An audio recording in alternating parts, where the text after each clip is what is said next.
सोचिए, अगर आपको वो सीक्रेट मिल जाए जिससे आप किसी भी इंसान के दिल में अपनी जगह बना सकें, तो आपकी जिंदगी कितनी बदल जाएगी। How to win friends and influence people एक ऐसी किताब है जिसने लाखों लोगों को सिखाया कैसे दोस्त बनाए जाए, कैसे भरोसा जीता जाए और कैसे अपने शब्दों से दुनिया को जीता जाए। दोस्तों, आप देख रहे हैं बुक सीरीज हिंदी, जहां हर कहानी बदलती है सोच को और हर किताब खोलती है नई जिंदगी के रास्ते। तो चलिए शुरू करते हैं इस अनमोल यात्रा को। हमने इस किताब को 5 भागों में बांटा है ताकि समझने के लिए आसान हो। भाग पहला, आलोचना मत करो, निंदा मत करो, शिकायत मत करो। एक बार डेल कार्नेगी एक कहानी सुनाते हैं। एक कैदी से मिलने जेल गए।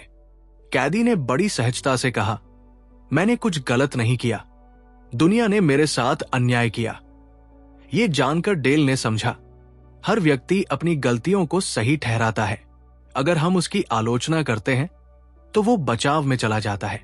इसलिए आलोचना करने के बजाय समझदारी से बात करें, प्यार से समझाएं। भाग दूसरा, सच्चे दिल से तारीफ करो।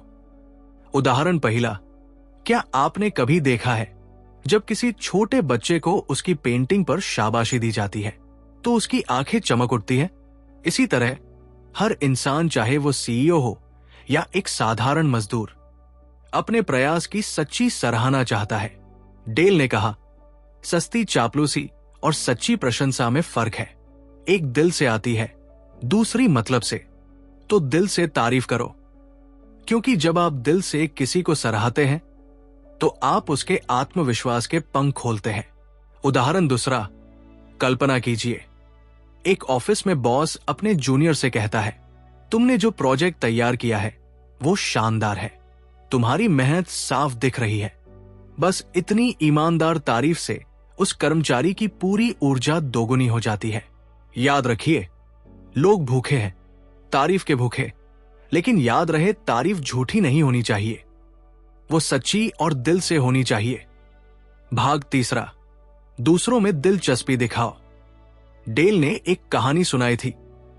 एक पार्टी में उन्होंने सिर्फ एक ही काम किया, लोगों से उनके शौक, उनके परिवार, उनके सपनों के बारे में पूछा और पूरी पार्टी के बाद लोग बोले, वाह, डेल आपसे बात करके बहुत अच्छा लगा। मजेदार बात यह थी, डेल ने खुद के बारे में एक शब्द भी नहीं बोला था। याद रखो, अगर आप दूसरों में सच्ची दिलचस्पी दिखाते हैं तो वे जीवन भर आपका नाम नहीं भूलते। भाग चौथा, मुस्कुराइए। यह सबसे शक्तिशाली हथियार है। मुस्कान, एक छोटी सी मुस्कान किसी टूटे हुए दिल को जोड़ सकती है। डेल कहते हैं, मुस्कुराइए। ये वो कुंजी है जो बिना शोर किए दिलों के बंद दरवाजे खोलती है। तो अगली बार जब आप किसी से मिले, कोई भी हो, छोटा हो या बड़ा, पहले मुस्कुराइए। देखिए कैसे माहौल में प्यार भर जाता है। भाग पांचवा, नाम याद रखना एक जादू जैसा। हर इंसान के लिए उसका नाम सबसे प्यारा शब्द होता है। डेल कार्नेगी कहते हैं, जब आप किसी का नाम याद रखते हैं तो आप उसे विशेष महसूस कराते हैं। एक बार एक होटल का मैनेजर हर ग्राहक का नाम याद रखता था। छोटे छोटे शहरों से आने वाले लोग भी जब उसे अपना नाम पुकारते सुनते तो खुद को सम्मानित महसूस करते और नतीजा, वही होटल सबसे ज्यादा लोकप्रिय बन गया। भाग छठा, अच्छा श्रोता बनो। एक बार एक बुजुर्ग ने कहा था, मुझे वो लोग याद हैं जिन्होंने मेरी बातें ध्यान से सुनी थी, ना कि वो जिन्होंने मुझे सलाह दी थी। डेल कहते हैं, अगर आप चाहते हैं कि लोग आपसे प्यार करें तो बस अच्छे श्रोता बन जाइए। जब आप किसी को दिल से सुनते हैं तो आप उन्हें एहसास कराते हैं कि उनकी बातें मायने रखती हैं। अंतिम भाग, दूसरों को अपनी बातें करने दो। हर इंसान अपने विचारों, अपने अनुभवों को बांटना चाहता है। अगर आप किसी को बिना टोकटाकी के अपनी बात पूरी करने दें तो वो आपको अपना सबसे करीबी मान लेगा।